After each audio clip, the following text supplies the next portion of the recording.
did not stop the genocide in Rwanda. We did not stop the genocide in Srebrenica. We must stop the genocide in Gaza.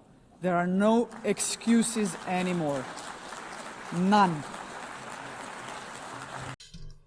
This is Buddy Reaction channel and YouTube channel, and I am Yasser from Pakistan. Talk to you in the ongoing session of UN General Assembly's 18th anniversary General Assembly session. And on this session, the speeches are historic, and the most attractive, most extraordinary attack on President Trump by Slovenian President, and on Gaza complicity. She asked so many things, and very alarming. She indicates and draw the attention of the world on different issues, particularly Gaza. Let's start her speech, and then we will talk on it, what she is asking, put in front of you. We did not stop the genocide in Srebrenica. We must stop the genocide in Gaza. There are no excuses anymore. None.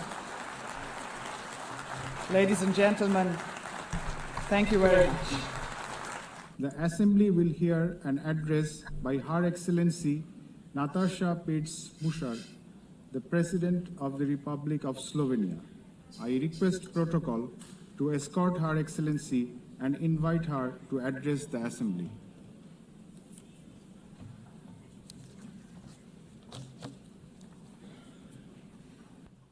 Madam President, please accept my warmest congratulations on your election at this historic 80th anniversary of the United Nations.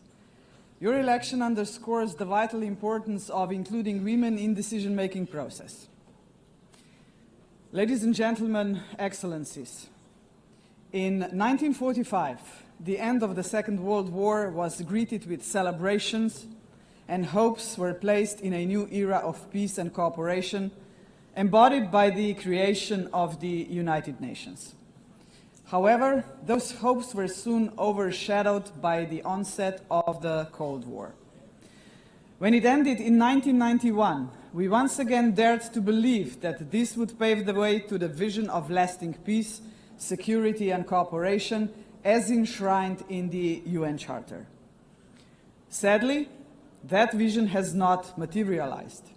In fact, the situation has worsened, and here is why. Firstly, the Security Council, envisioned as the very pillar of collective security, is failing to meet the expectations of the world, if it ever has. The Permanent Five were supposed to be role models for the rest of the world working for peace. Some work in their own interests instead. Secondly, the promise of the Sustainable Development Goals is faltering.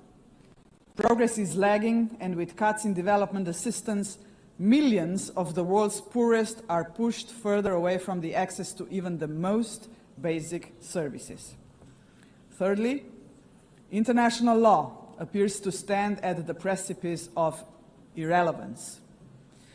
The independence of elected international judges, the integrity of human rights institutions, personal security of human rights defenders, and the authority of this organization are under siege. Fourthly, the Genocide Convention risks becoming a relic of the past. Some states have put the International Criminal Court to its greatest challenge ever. Its prosecutors, whose only duty is the pursuit of justice, and its judges, whose responsibility is to uphold the law, our international law, now face sanctions and intimidation.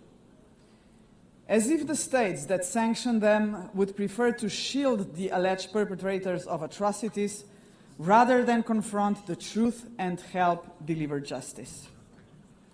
Fifthly, the landmark opinion of the International Court of Justice affirming that international law obliges states to prevent harming the climate already feels obsolete.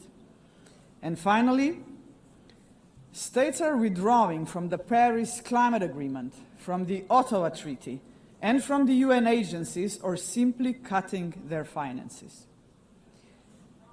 Each such act chips away at the support for multilateralism, a system designed not for the powerful few, but for the benefit of all of us. Madam President, how are we to explain these trends to our electorates, to our people, and above all, to our children? Shall we tell them that this is the new normal, that might makes right, that the strong may seize what they want, because they can, that they can kill with impunity, because they can, that they may pollute, wage wars, and trample on international law, just because they can? Are we prepared to look our children in the eyes and say, "This is the world you will inherit and there is nothing we can do about it"? With the adoption of the Pact for the Future last year, we have charted a path toward a stronger, more forward-looking United Nations. But we must now create the conditions to fulfill our commitments. One way forward is to establish a permanent advocacy network to give the Pact unconditional, sustained political support. To this end, I propose the creation of a global forum for the future, an inclusive movement of states committed to multilateralism, mutual respect, and the defense of our shared vision. A movement determined to stand up for the Pact and drive its implementation at every level. As states consider how to implement the Pact for the Future, some solutions may be seen as inconvenient today, but in the long run, ladies and gentlemen, they are not optional. They are systemically necessary. The first example is the reform of the Security Council. We all recognize that it is the principal organ entrusted with the maintenance of international peace and security. But what it is not, and must never be, is a body that stands above international law to defend the interests of some at the expense of others. Jus cogens norms must be safeguarded as a matter of principle. If the prohibitions against genocide and crimes against humanity are accepted as jus cogens norms, can any permanent member claim a legitimate veto right in such circumstances? Member states have attempted to address this question through many reform proposals, but with minimal progress. This is why we must dare to go further now. We, the General Assembly, must take a bold step and request an advisory opinion from the International Court of Justice on this very question. Second, we must confront the gap between our words and actions on gender equity. Progress has been made, but far too modestly. Over the past 80 years, 13% of leaders in multilateral organizations have been women. And no woman has ever served as Secretary General of the United Nations. And this, ladies and gentlemen, This is a question, and how she's lashing, and how in what a way she is talking about a logical style, and talking about the issues which UN in previously not addressed and need to address. must change. So, Excellencies, ladies and gentlemen, let us make history. Today, the 80th session of the General Assembly is led by only the 5th woman to hold the presidency. By the end of this session, she would be joined by a Madam Secretary General-elect, a living proof to 4 billion women that even the most impossible job is not beyond their reach. But gender representation is not enough. What we must achieve is actual gender equity, because it benefits not only women and girls, but entire societies. True equity requires systemic change, and so women's empowerment must remain at the heart of our global agenda. International organizations must weave a gender perspective into every strand of policy making. And that should be a result of effective participation of women and girls themselves. Electing a Madam Secretary General would be historic, but it must only be the beginning of a much deeper transformation. Madam President, the Pact for the Future sets out clearly what must be done to change our world for the better. I have mentioned only two of the many challenges we must confront decisively. But we can only succeed as a community if we accept that there is no future for humanity without a fundamental change. The mandate of the Global Forum for the Future would be to push towards such a change. This is why it must be inclusive. It must not be merely a coalition of countries. It must inspire hundreds of millions of people. For when it comes to human dignity, the constituency of like-minded individuals is vast, diverse, and knows no borders. Human dignity is indivisible. We must fight for it no matter how great the obstacles are. And there are many, we know that. Think of hunger. Time and again, humanity rose across continents to confront the scourge of hunger, to no avail. Worse still, hunger is now being weaponized, turned into a tool of war. We receive reports on a daily basis of how women and children are starved because they are marked as legitimate targets, as enemies. How cruel, how inhumane is that, ladies and gentlemen? We cannot allow this to happen any longer. 40 years ago, musicians stood against hunger. Instead of guns, they, the Band Aid, used music. The world heard them, but they were not loud enough, as hunger has not been eradicated. Today, we have science. We can address on a scale beyond imagination not only hunger, but every act of violence against human beings and all human fears. Granted, science, technology, and global connectivity are too often twisted by cynical leaders and warmongering regimes. But they can also be harnessed for the common good. Artists, influencers, and visionaries with audiences of millions can join forces with the governments of like-minded nations. Together, their voice in defense of humanity could become irresistible.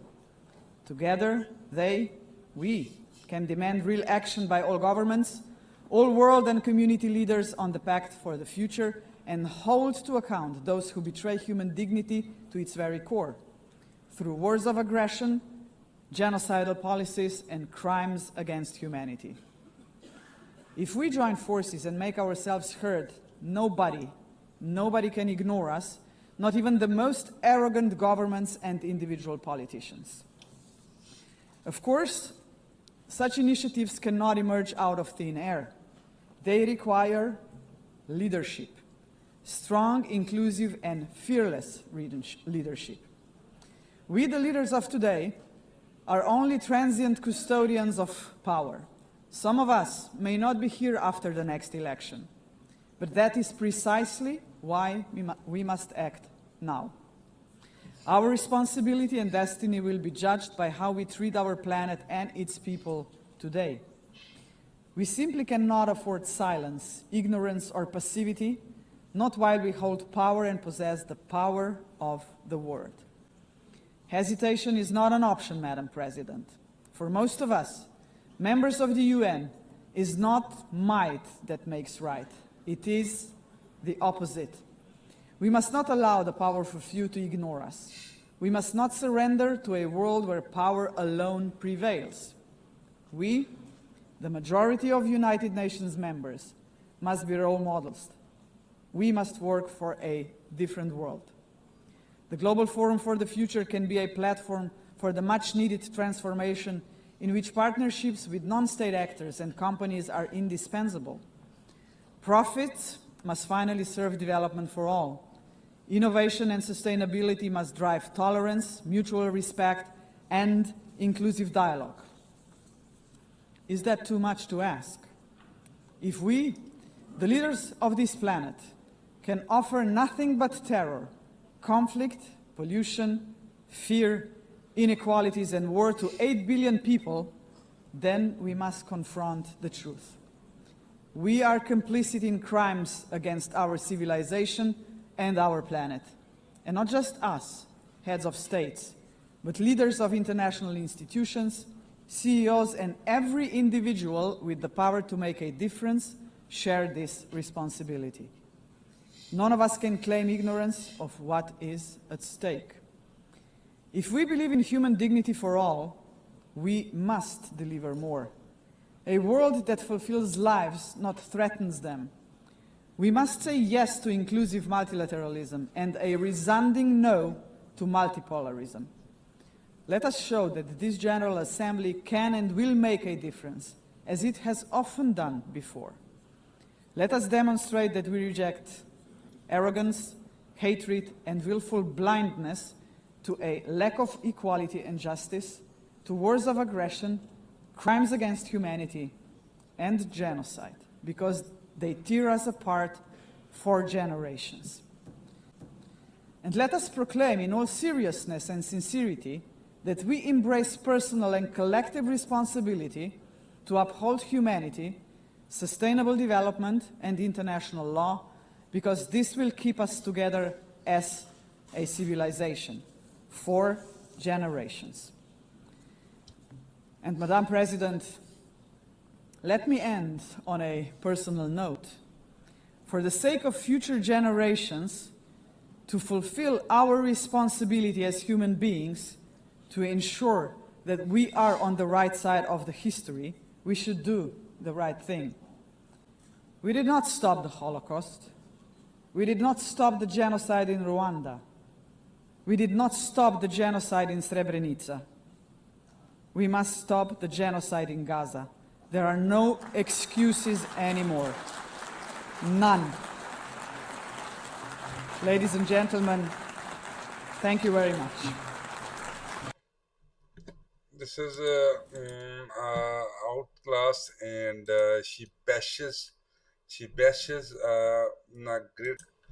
The speech of Slovenian President Natasha is eye-opening for UN, and she criticized the Security Council for failing a neutral guarantor of peace and called for reform, especially limits on veto power. Further, she warned the UN original promise of peace and justice is fading due to power politics, inequality, and erosion of international law.